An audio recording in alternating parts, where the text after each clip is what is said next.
একটি কূপ কিনে হাজারো মানুষের তৃষ্ণা মিটিয়েছিলেন যে সাহাবী। আসসালামু আলাইকুম রহমতুল্লাহ। আজ আমি আপনাদের এমন একজন সাহাবীর গল্প শোনাবো, যিনি প্রমাণ করে গিয়েছেন সম্পদের প্রকৃত মূল্য তা জমিয়ে রাখাই নয়, আল্লাহর পথে ব্যয় করায়। ভাবুন তো, মদিনার মানুষ পানির কষ্টে দিন কাটাচ্ছে।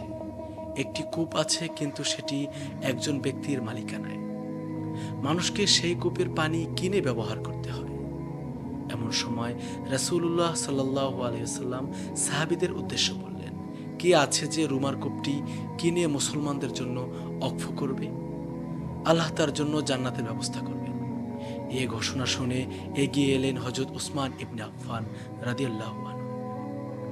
তিনি নিজের অর্থ দিয়ে কূপটি কিনে নিলেন, কিন্তু নিজের জন্য নয়, সমস্ত মুসলমানদের জন্য। সেদিন থেকে ধনী গরিব ছোট বড় সবাই বিনামূল্যে সেই কূপের পানি পান করতে লাগলো।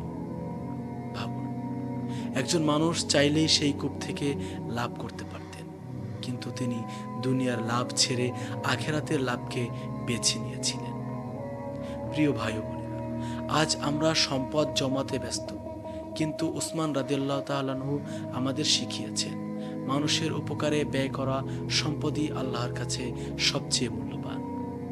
হয়তো আমাদের কাছে রুমার কূপ কেনার সামর্থ্য নেই, কিন্তু একটি পানির বোতল, একটি নলকূপ, একটি মসজিদে সহযোগিতা অথবা একজন অসহায় মানুষের পাশে দাঁড়ানোর সামর্থ্য আমাদের অনেকেরই আছে। আল্লাহ তাআলা আমাদের এমন দান করার তৌফিক দান করুন, যা মৃত্যুর পরও সওয়াবের ধারা হিসাবে